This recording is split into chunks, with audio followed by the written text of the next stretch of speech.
नमस्कार मु Deepti दीप्तिस full lab को आपण मानकु बहुत बहुत स्वागत। आज आम गोटे नुआ प्रकार पिठा बनैबा। एमती भी आम ओडिया मानकर सबु पर्वपर्वाणी रे प्रायतः पिठा ही बना जाए। तो अलग अलग टाइप आपण माने पिठा बनैथिबे, किंतु आज आम जो पिठा बनैबा ना टिके नुआ प्रकार टेस्ट पूरा अलग, ता सहित बनैबार प्रोसेस भी पूरा अलग। तो आशा करुच्ची रेसिपीटी पसंद आसिबा समस्तंकु। स्किप करंतुनी, पूरा वीडियोटी को देखंतु।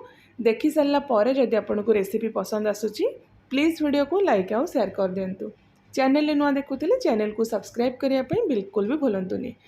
तो ये जो पिठा बनवाई ना फर्स्ट आम तार जो स्टफिंग पुरोटा बनईकी रेडी करवा। फर्स्ट गैस ऑन करके ये गोटे पैन आम गरम करवा, से आम किसी नड़िया कोरा ऐड करवा। तो ये गोटे नड़ियार फ्रेश नड़िया को कोरिकी मु नेइची। तापर ये देखंतु फ्रेश छेना मु नेइची, घर तैयारी छेना। यहाँ पाखापाखि गोटे कप आम ये छेना ऐड करवा। छेनाटा ऑप्शनल अच्छी, जदि अच्छी आपण ऐड करूँ, टेस्ट बहुत बढ़िया आसीबो। आउ गुड़ आम मीठा पाई किछि एठी ऐड करवा। मीठा आपण पसंद हिसाब से आपण ऐड करेंगे। गोटे कप रु टिके बेसी मु एठी गुड़ नेइची।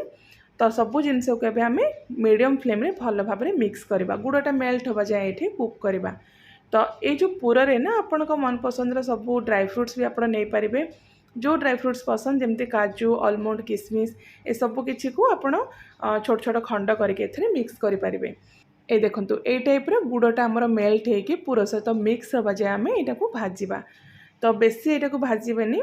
गुड़ मेल्ट हो सारा एमती मिक्स हो सारापर तापर आम ए ऐड करवा गोटे छोट चामच गुजराती गुंड।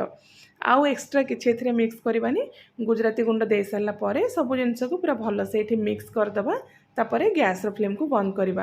ये जो पूराटा को आप बेसी भाजबेनी, हल्का जमती मॉइस्चर थी से टाइप भाजबे, ताहले आमर जो पिठार टेस्टा बहुत बढ़िया आसीबो।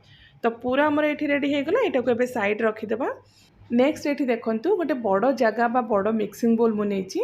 से आम मापिकी 4 कप नहीं जावा चाउल चूना बा चाउल अटा। तो ये जो चाउल चूनाटा मुझे मार्केट जो चाउल चूना रेडीमेड आसुची से चूना यूज करिछि।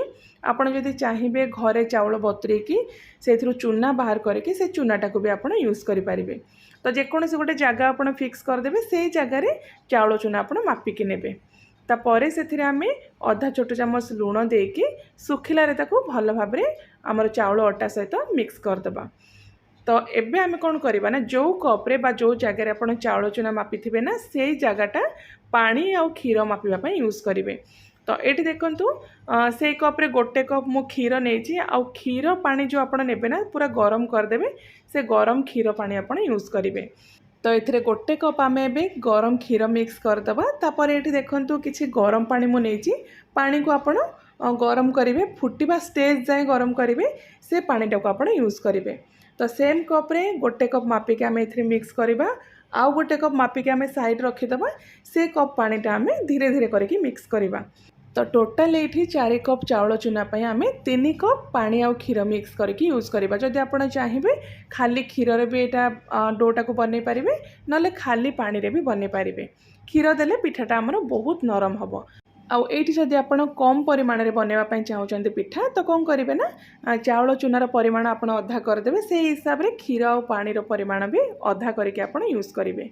तो फास्ट आम एमती गोटे चामच साहाय्य भल भाव में मिक्स करवा। आउ जो कप पानी आम एक्सट्रा रखी थे को भी धीरे धीरे करके एमती मिक्स करवा। तो ये ना आपन को भल भाव में एमती मिक्स करवा बिल्कुल भी दरकार नहीं। जस्ट आप एमती गोटे चामच साहाय्य जेहेतु आमर पानीटा बहुत गरम अच्छी, चामच साहाय्य एमती चाउल चूनाटा को पानी सहित गोले देबे। तो एमती टिके गोले सरला परे कौन करेंगे ना, ये जो अटाटा को आपण कभर करके 5 ରୁ 10 मिनिट पर साइड रखीदे। एमती कले कौन हम ना, जो डोटा आम बनैबा बा जो पिठाटा आम बनैबा सेटा पूरा नरम बनिबो। तो ये देखंतु 10 मिनिट आमर हो गलानी। एबे आम कौन करवा ना, एथिरे 2 छोट चामच घी देके ताको भल भाव में आम हाथ साहाय्य चकटिबा। तो ये ना चकटिला बेले टिके आपण को हाथ को उषुम लगे, से उषुम थिबा स्टेज रे आपण भल भाव में डोटा को चकटी देबे। तो यही स्टेज रे जदि आपण को अटाटा सुखिला लगुच बा टिके टाण लगुच डोटा, तो से जगह कौन करेंगे ना, अल्प किछि क्षीर बा पानी देकी ताको भल भाव में आपण चकटी देबे। नरम हवा दरकार आमर डोटा, बेसी टाण करेंगे। जेतिकी नरम आउ स्मूथ करके चकटिबे ना पिठाटा आपणकर सेतिकी नरम बनिबो। तो ये देखो एमती पूरा स्मूथ करके चकटी देवे, बेसी बिल्कुल भी टाण करेंगे। जदि आपको दरकार पड़े पानी अल्प किसी आप ऐड करेंगे। पर मुझे 1/4 कप पानी मिक्स करी, से वीडियो पार्टा बा से क्लिपटा स्किप हो जाइए। तो टोटाल ये 4 कप चाउल चूना 1 कप क्षीर 2 कप पानी सहित एक्सट्रा मु 1/4 कप पानी ये मिक्स करी। तो कभर करके डोटा को आम साइड रखीदे। नेक्स्ट आम पिठाटा को स्टीम करने बा सिझेवाई गोटे स्टीमर में मुझे पानी ये गरम करने रखीदे। आउे देखु गोटे सेव मेकर बा सेव छांच मुझे आउ जो छांचटा आम यूज करवा ना पूरा जो पतला सेव आमर जो थे बने से छांचटा ये मुझे। तो एबे आम कौन करवा ना सेव छांच भितर अल्प किसी घी एमती लगेदेवा। घी जगह आप तेल भी लगे पारे, भल भाव आप तेल बा घी लगेदेवे। से कौन हम ना डोटा आपणकर जो छांचरे लगभनी।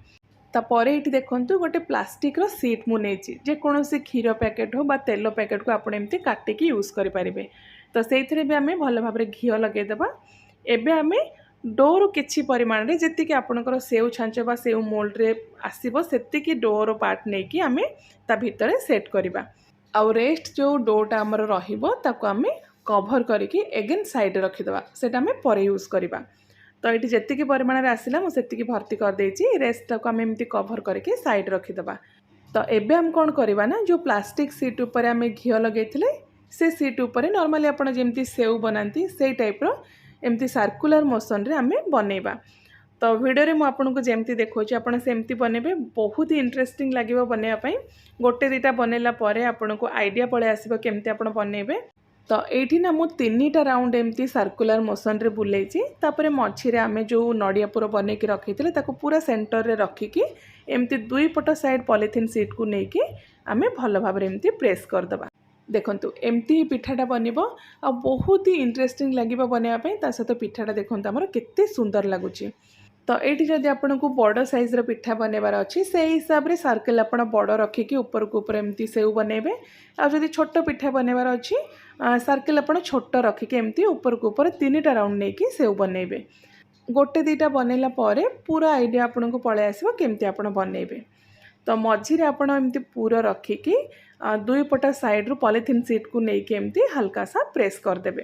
तो ये मझीरे जो पूरटा अच्छी ना हल्का एमती हाथ में ताको प्रेस करदेबे जमती पूरटा पूरा बढ़िया से सेट हो।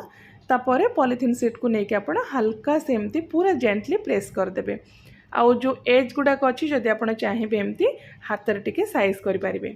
तो यही प्रोसेस रे ना फास्ट आप पिठा सबको एमती बनईदेवे तापर स्टीम करेंगे। तो ये स्टीमर जाली रे मु अल्प टिके घी लगे देइथिली। जो जगह आप स्टीम करेंगे तेल बा घी अल्प टिके लगेदेले पिठाटा स्टीम हो सारा पर इजिली बाहरी जिवो। तो जदि आप चाहिए स्टीमर ना आपण पाखे इडली छांचरे भी आप स्टीम करें। तो जी आप स्टीमर रे आसूची सेतिकी पिठा रखिकी ताको कभर करके 8 ରୁ 10 मिनिट पे आम मीडियम फ्लेम रे को स्टीम करवा। आउ 8-10 मिनिट पर ये देखो पिठा आमर पूरा रेडी हो जाइए। आउ ये पिठाटा सिझी सारा पर ना ऊपर आपन को हल्का कलर चेंज होगी टिके ग्लसी लगे से आप जानवे पिठा आपणकर पूरा रेडी हो गला। बेसी भी एमती टाइम लगभग। तो सब पिठा गुड़ाक सेम प्रोसेस रे आप सिझेदेवे। आउ ये जो पिठाटा को ना आप गरम गरम खाइबे बहुत बढ़िया लगे। आउ जदि पिठाटा आपणकर नेक्स्ट डे पर रहीगला बा फ्रिज रे आप रखिंट तो खाइबा पूर्व ताकू अल्प समय आप स्टीम करदेबे बा गरम करदेबे तापर आप सर्व करेंगे।